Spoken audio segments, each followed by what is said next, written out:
Bismillahirrahmanirrahim.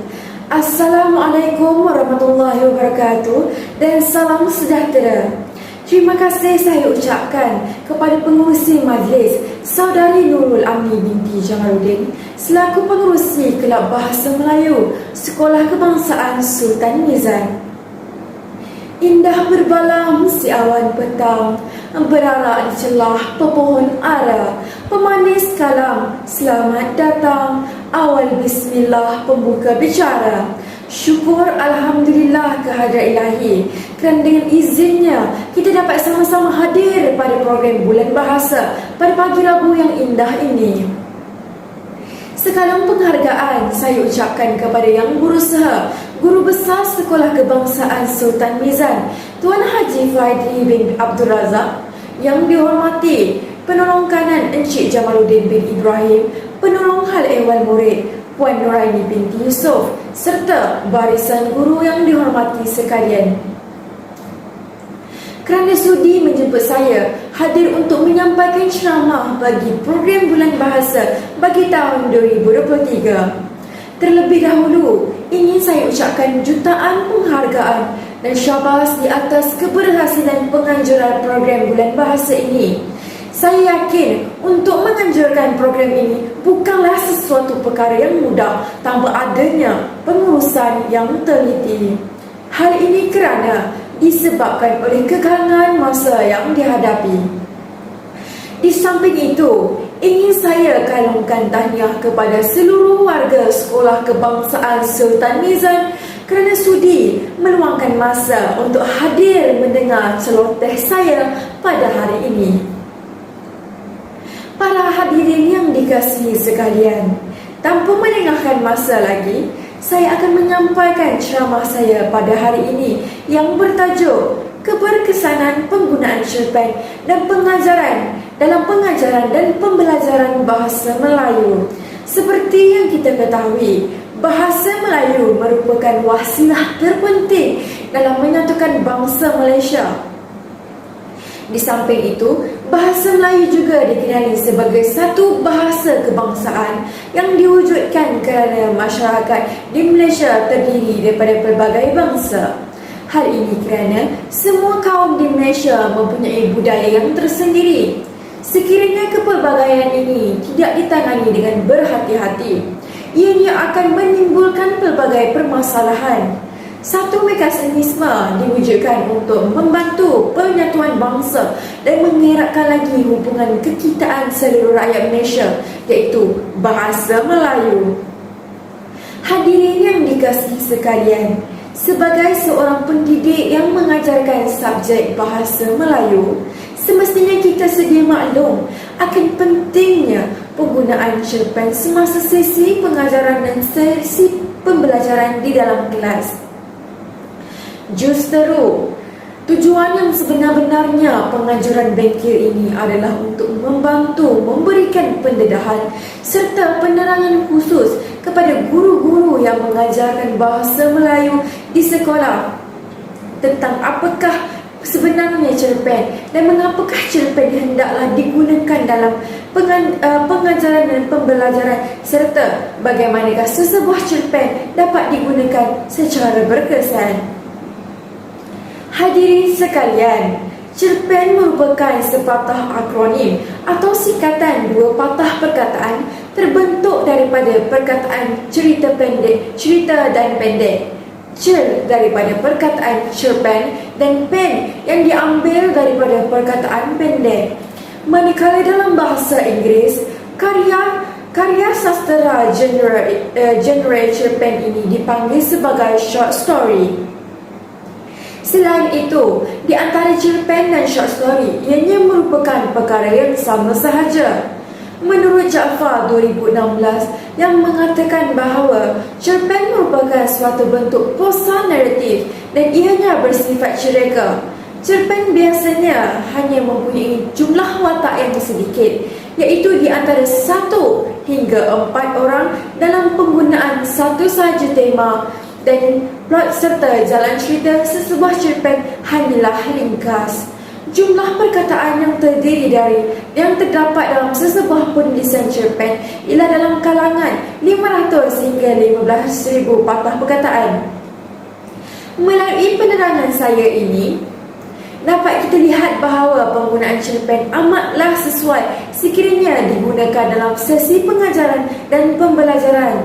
Hal ini kerana cerpen ini mudah dan ringkas serta ianya sesuai dengan tahap penguasaan murid-murid yang berada di sekolah rendah.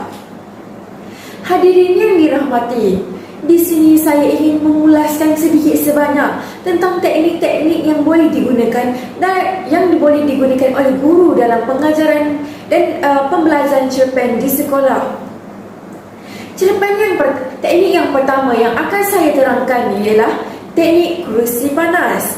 Tahukah anda apa itu teknik kerusi panas?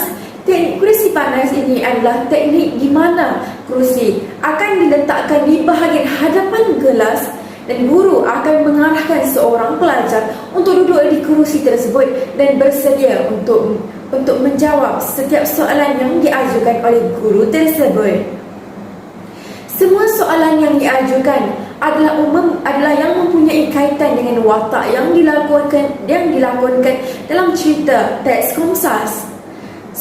Sebelum memulakan aktiviti tersebut, semua pelajar dikehendaki untuk membaca teks yang diberikan terlebih dahulu. Di samping itu, tahukah kalian bahawa teknik kerusi panas dapat melatih murid untuk menghayati setiap watak dan perwatakan serta memahami plot cerita yang sedang dipelajari. Teknik ini sebenarnya adalah untuk menerapkan kemahiran lisan di antara para murid melalui mengemukakan soalan. Selain itu, guru juga dapat menerapkan beberapa perkara seperti kemahiran interpersonal, mencari maklumat, latihan bertanyakan soalan dan menjawab setiap soalan ataupun berstruktur. Selain itu, murid tersebut juga hendaklah menjawab soalan yang diberikan secara spontan agar dapat menjana pemikiran murid tersebut. Murid yang dipilih untuk duduk di tempat duduk kursi panas tersebut perlu menjawab semua soalan dan murid tersebut tidak boleh menyatakan bahawa mereka tidak tahu. Hal ini kerana ianya merupakan syarat utama aktiviti permainan kursi panas tersebut. Kesan daripada aktiviti ini adalah para pelajar akan mendapat maklumat berkaitan sesuatu perkara yang diperolehi. Saudara dan saudari yang lagi bijaksana, contoh cerpen yang boleh digunakan dalam pengajaran dan pembelajaran ialah cerpen yang bertajuk John yang merupakan hasil karya Azizi Haji Abdullah. Cerpen ini menceritakan tentang seorang murid yang bernama Alias yang merupakan watak utama dalam novel John ini. Alias merupakan murid tahun 5 yang tinggal bersama ibunya yang mengalami kelumpuhan selepas kematian bapanya, iaitu suami kepada ibunya. Alias telah memelihara seekor beruk yang diberi nama Chad. Sebelum ini, Chad dijaga oleh arwah bapa Alias. Dalam cerpen ini, Alias bergantung hidup dengan mengambil upah memetik buah kelapa melalui Chad. Namun, pada suatu hari, Chad telah menghilangkan diri dan Alias mengambil keputusan untuk tetap menjejaki kehilangan Chad sehingga menyebabkan dirinya lewat untuk hadir ke sekolah. Dalam perjalanan Alias pulang daripada sekolah, Chad yang hilang berjaya ditemukan. Akan tetapi, keesokannya di sekolah, Alias ini dimarahi oleh Cikgu Sunan sehingga dia terkejut lalu terjatuh terlentang yang mengakibatkan bahagian telinga Alias terkena pada bucu meja rakannya. Kesan daripada peristiwa itu, telinga Alias mengalami komplikasi yang agak teruk. Itu telinga Alias menjadi bengkak dan bernanah serta ianya mengeluarkan bau yang meloyakan tekak. Disebabkan kejadian tersebut, Alias mengambil keputusan untuk tidak hadir ke sekolah buat tempoh seminggu dan mengambil keputusan untuk pergi memetik buah kelapa bersama Chad. alias melakukan perkara yang tidak sepatutnya kita contohi, itu melakukan penipuan ke atas ibunya dengan memberikan alasan untuk membeli beras kepada ibunya kerana ia tidak mahu menjejakkan kaki ke sekolah dalam tempoh seminggu. Alias tidak mahu ke sekolah juga kerana diejek oleh kawan-kawannya disebabkan telinganya yang berbau busuk. Cikgu Sunan bertanyakan kepada Som, kawan baik Alias, kenapa dia tidak hadir? Kenapa dia iaitu Alias tidak hadir ke sekolah? Dan baru dia tahu setelah bertanyakan kepada Som bahawa Alias sakit telinga hingga bernanah. Setelah mendengarkan tentang keadaan Alias, Cikgu Sunan mengambil inisiatif untuk melawat pelajarnya di rumah, iaitu Cikgu Sunan pergi ke rumah Alias. Namun, Cikgu Sunan terkedu setelah melihat keadaan tempat tinggal muridnya yang usang dan terdapat ibu kepada muridnya yang berada dalam keadaan uzur. Selepas Cikgu Sunan memeriksa keadaan telinga Alias yang mengalami kecederaan, secara tiba-tiba Chad bertindak menerkam dan menggigit lengan Cikgu Sunan dan enggan melepaskannya walaupun telah Alias cuba untuk membantu melepaskannya berkali-kali. Alias bertindak merodok perut Chad menggunakan lembing sehingga menyebabkan Chad berterkulai lalu mati secara perlahan-perlahan. Alias berasa sangat berduka cita di atas apa yang berlaku. Namun Cikgu Sunan cuba untuk menenangkan Alias dan berjanji akan menampung segala kos persekolahan Alias hinggalah Alias menjejakkan kaki ke universiti. Hadirin yang dikasihi sekalian, terdapat banyak perkara yang boleh diambil daripada cerpen tersebut yang boleh digunakan dalam proses PDP, iaitu tema, perwatakan, latar tempat dan masa serta nilai yang terdapat dalam cerpen tersebut. Sebagai contoh, cerpen cat ini bertemakan kasih sayang di antara sesama makhluk ciptaan Tuhan. Cerpen ini terdapat pelbagai nilai yang terdapat dalam cerpen ini, iaitu salah satunya nilai keikhlasan. Pengajaran ini dapat mendidik murid agar sentiasa ikhlas dan melakukan sesuatu perkara. Di samping itu, nilai yang boleh diambil ialah kita perlu sentiasa jujur dalam segala baik-baik petuturan yang dilemparkan. Semua pengajaran ini dapat dijadikan sebagai nasihat dan peringatan kepada murid supaya dapat mengambil iktibar daripada cerpen cat ini. Selain teknik, terdapat juga kaedah yang boleh digunakan dalam PDP Komsas di sekolah. Kaedah yang akan saya ketengahkan ialah kaedah demonstrasi bersamaan dengan pepatah Cina. Demonstrasi iaitu bersamaan dengan pepatah Cina. Saya dengar, mungkin saya lupa. Saya lihat, mungkin saya faham. Saya buat, mungkin saya ingat. Berdasarkan pepatah yang saya bicarakan sebentar tadi, tahukah kalian bahawa ini menunjukkan kelebihan kaedah demonstrasi ataupun nama lainnya iaitu kaedah tunjuk. Cara untuk yang dapat digunakan dalam sesi pengajaran dan pembelajaran iaitu PDP. Hadirin sekalian, sewaktu guru menjalankan kaedah demonstrasi ini, guru akan bertanyakan kepada murid sama ada mereka pernah membina tempat berteduh yang yang boleh dijadikan tempat tuduhan bagi anak-anak pokok. Contohnya, anak pokok terung. Semestinya terdapat pelajar yang pernah melakukan aktiviti tersebut. Sekiranya ada, guru boleh meminta murid yang mempunyai pengalaman tersebut untuk maju ke hadapan kelas dan menceritakan pengalaman yang diperolehi hasil daripada pengalaman yang mereka dapati.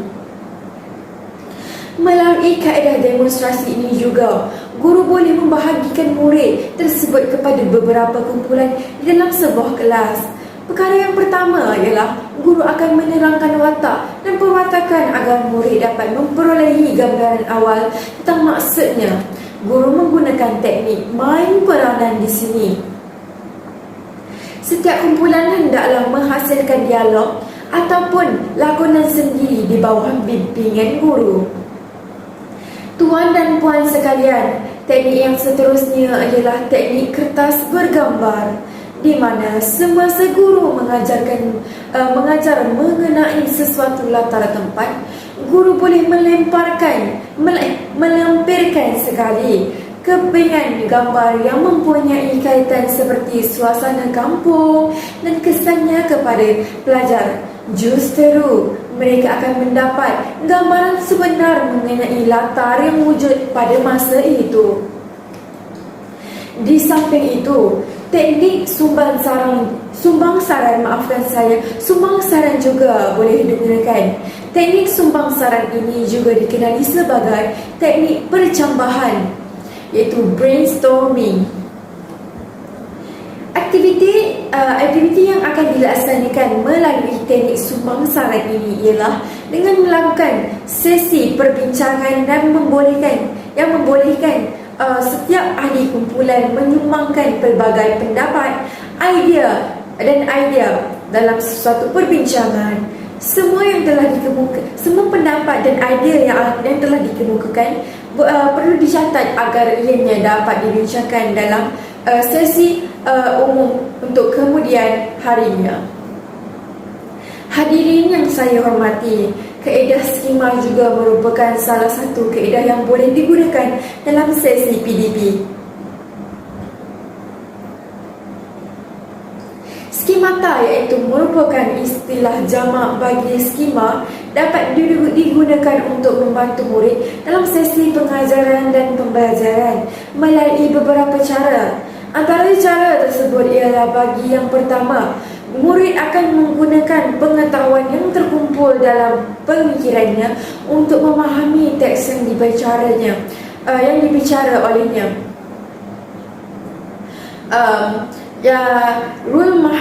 Rumelhart dan Norman 1978 telah menggunakan istilah accretion bagi pembelajaran kaedah ini. Selain itu, cara yang kedua pula ialah murid membentuk skema yang baru. Itu sekiranya murid tidak mempunyai skema mengenai latar masyarakat, bandar dan teks yang diteliti dan dibaca olehnya. Dalam teks yang diteliti dan dibaca olehnya,